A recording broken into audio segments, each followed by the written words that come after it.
అమ్మ అరే చేస్తున్నాడు మా మధ్య ఇంత అనుబంధం ఉందని చెప్పుకోవడం తప్ప దాని కోపమేంది? మీరు గద్దర్ గారిని యూజ్ చేసుకున్నారంటే గద్దర్ గారిని ఎవరు యూజ్ చేసుకున్నారు? మా మధ్య ఇంత అనుబంధం ఉంది, నా జేబులో డబ్బులు మీ గద్దర్ గారే, మీ నాన్నగారు గద్దర్ గారే నేను పవన్ జేబులో నుంచి డబ్బులు తీసుకునే అంత చనం ఉందని చెప్పినప్పుడు అది మీకు అర్థం కదా? వాళ్ళిద్దరి మధ్య ఎంత చనం ఉందో. వాళ్ళిద్దరు ఫ్రెండ్స్ కావచ్చు. ఇప్పుడు భార్య బిడ్డలతో ఉండే చనువు ఒకలా ఉంటుంది, ఒక ఫ్రెండ్తో ఉండే చనువు ఒకలా ఉంటుంది. మీకేం తెలుసు వాళ్ళిద్దరి మధ్య చనువు? వాళ్ళిద్దరి మధ్య అంత బాండింగ్ ఉంది, అంత అన్నదమ్ముల మధ్య బాండింగ్ ఉన్నప్పుడు ఆయన ఎక్స్ప్రెస్ చేశారుగా. ఒక పవన్ కళ్యాణ్ గారు ఎక్స్ప్రెస్ చేయలే కదా, గద్దర్ గారు కూడా ఎక్స్ప్రెస్ చేశారు కదా.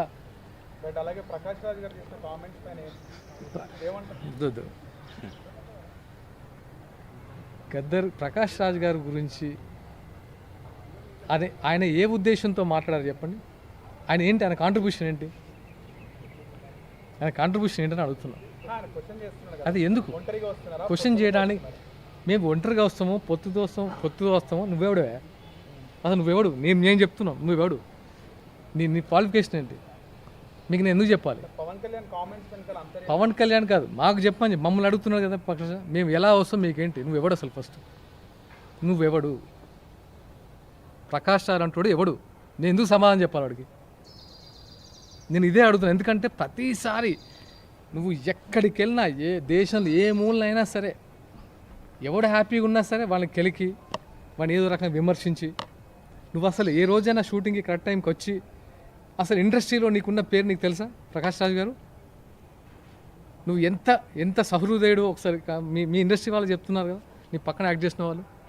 మీకు సమాధానాలు చెప్పాల్సిన అవసరం మాకు లేదు. మేము పొత్తుతో వస్తామా, ఒంటరిగా వస్తామా? తెలంగాణలో నీ కాంట్రిబ్యూషన్ ఏంటి?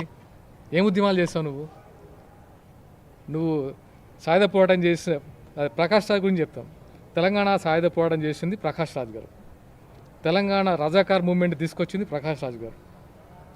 తెలంగాణ ఉద్యమంలో అమరులైన ఫ్యామిలీని మొత్తం, అంటే మీన్స్ వాళ్ళ కుటుంబాలు పోగొట్టుకుంది ప్రకాష్ రాజ్ గారు కదా. అంత గ్రేట్ పర్సన్ కదా. ఏం మాట్లాడతారు ఆయన? ఎవరితో మాట్లాడుతున్నారు? పవన్ కళ్యాణ్ గారు అంటే మరింత ద్వేషమా? అరే మేము చేస్తున్నాం, ఇక్కడ మేము ఫైట్ చేస్తున్నాం. తెలంగాణ నీకెక్కడో ఫామ్ హౌస్ కాదు.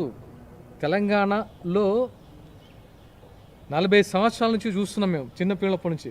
ఎన్ని కష్టాలు ఉన్నాయి, ఎలాంటి కష్టాలు ఉంటాయో చూస్తే ఈ మాట మాట్లాడు. నేను భారతదేశంలో ఎవరైనా ఎక్కడ ఉండొచ్చు, ఏ ప్రొఫెషన్ ఉండదు, తప్పులేదు. కానీ క్వశ్చన్ చేయడానికి కూడా అర్హత ఉండాలి. ఎవరిని క్వశ్చన్ చేస్తున్నావు, ఎందుకు క్వశ్చన్ చేస్తున్నావు, నీ కాంట్రిబ్యూషన్ ఏంటి, నువ్వు ఏం చేస్తావు తెలంగాణకి చెప్తున్నావు. ప్రకాష్ రాజ్ అడుగుతున్నావు, తెలంగాణకి నువ్వేం చేస్తావు? చాలా ఇంకా అంటే ప్రతిసారి మేమనేది ఏంటంటే బ్రదర్, మీరు ఇప్పుడు ప్రకాష్ రాజ్ అనేవాడు పాయింట్ లేడు. ఇప్పుడు ఉన్నదల్లా ఎవరంటే, ఎవరైతే లిక్కర్ రాని ఈ రోజున ఒక రాజకీయ పార్టీ పెట్టి కొత్త వాళ్ళకి అవకాశాలను ఇవ్వాలన్నప్పుడు వచ్చినప్పుడు మేము కూడా వెల్కమ్ చేసినాం కవిత గారిని. టీఆర్ఎస్ అని పెట్టుకుని వచ్చిన తర్వాత మేము కూడా వెల్కమ్ చేసినాం. ఎందుకంటే ఉస్మానియా విద్యార్థి నాయకులుగా ఈ తెలంగాణ ఉద్యమంలో అసలు బాసి ఎంతోమంది ప్రాణ త్యాగాలు చేస్తే వచ్చి మేము కొట్లాడితే వచ్చిన తెలంగాణలో కొత్త తరానికి అవకాశాలు కల్పించడానికి కవిత గారు వస్తున్నారంటే మేము ఆహ్వానించినాం.